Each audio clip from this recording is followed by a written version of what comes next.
Alors boire du vin en canette, c'est quand même une drôle d'idée. Bonjour les amis, bienvenue dans Octavin, la chaîne YouTube qui décrypte et qui explique l'univers du vin. Alors n'hésitez pas à vous abonner si ce n'est pas déjà fait pour ne rater aucune prochaine vidéo. Suite à la question d'un abonné, que vaut le vin en canette, je vous propose de déguster le vin en canette pour voir ce qu'il vaut. Allez, c'est parti!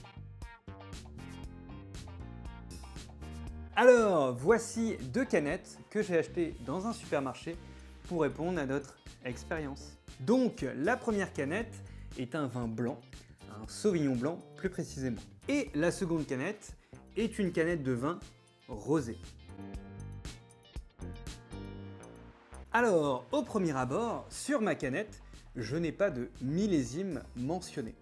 Donc, on ne sait pas de quand date ce rosé. On est obligé de regarder en dessous pour pouvoir voir le millésime. Et là, comme vous pouvez le voir, c'est un millésime 2019.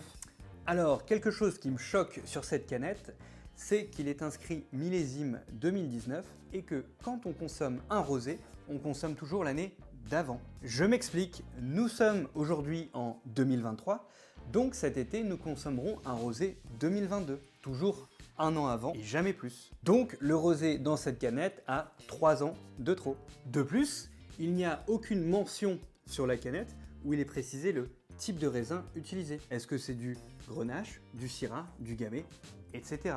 Donc à travers ce rosé, nous n'avons absolument aucune information sur le cépage contenu et donc le cépage que l'on boit. En revanche, il est inscrit Pays d'Oc sur la canette, ce qui veut dire que le vin vient du Languedoc-Roussillon. C'est donc la vraie et seule information que nous avons sur cette canette pour décrire ce rosé. Donc sur cette canette de rosé, nous savons que c'est un vin rosé, produit en Pays d'Oc et de millésime 2019.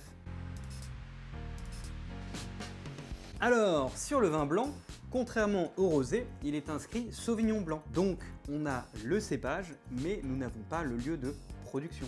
Est-ce que c'est un Sauvignon blanc de Bourgogne, de la Loire, voire même de Bordeaux, etc. Alors, la même remarque que sur le rosé, pour le millésime, il faut chercher, il faut faire de l'archéologie pour trouver la date de millésime.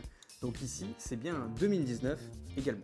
Hormis ça, il n'est pas inscrit beaucoup de choses, simplement que c'est un produit fabriqué en France. Donc, sur cette canette, nous savons que c'est un vin blanc, en Sauvignon blanc, produit en France, de millésime 2019. Allez, c'est parti!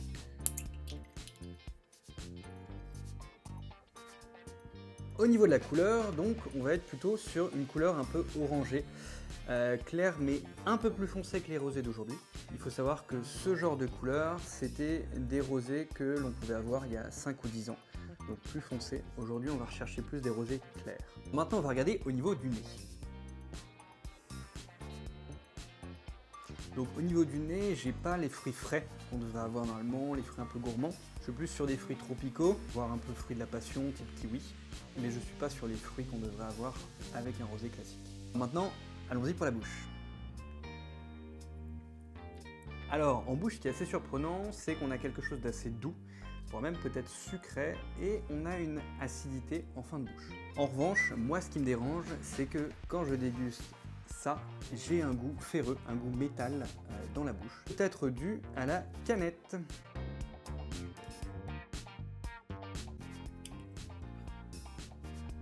Alors, sur ce vin, la couleur est plutôt correcte, sur un jaune or. Il faut savoir que le jaune or, c'est typique du Sauvignon blanc. Alors, maintenant, regardons le nez.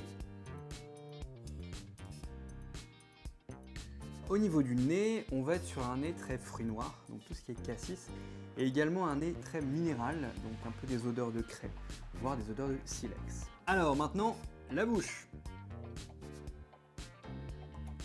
En bouche, on va être vraiment sur tout ce qui est poivron vert, tout ce qui est pamplemousse, voire même kiwi. Par contre, je retrouve la chose qui me dérangeait sur le rosé, c'est ce côté un peu ferreux, un peu métal dans la bouche, donc je pense que c'est la canette qui donne ce goût et qui impacte le vin.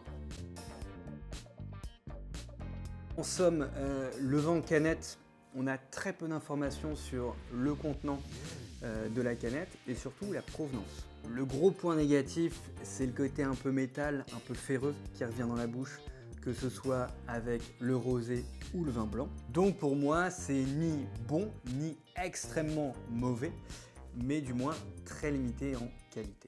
C'est très tendance, mais à mon sens, ça suit un effet de mode, tout simplement. Après, n'hésitez pas à consommer curieux pour vous faire votre propre avis à vous sur le vin en canette. J'espère que la vidéo vous a plu. N'hésitez pas à vous abonner si ce n'est pas déjà fait. Et en attendant, on se retrouve jeudi 20 juillet pour un nouveau sujet autour du vin. Et d'ici là, consommez curieux.